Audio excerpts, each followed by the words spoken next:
Kung nalalayuan ka sa Isabela at Cagayan, dito na lang tayo sa isang kainan sa Marikina sa loob ng Provident Village.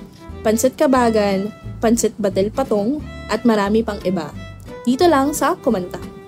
Pwede ang one-side street parking kaya walang problema, tahimik ang kalsada at malayo sa main road.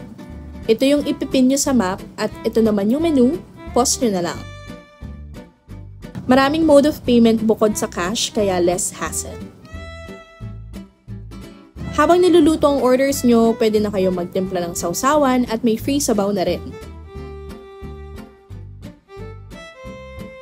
At syempre, ang star of the show.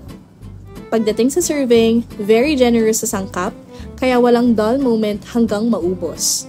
Sa texture at luto, tamang-tama lang, walang under, walang over, in short, masarap. Naging go-to merienda spot na namin to dahil maganda ang overall eating experience.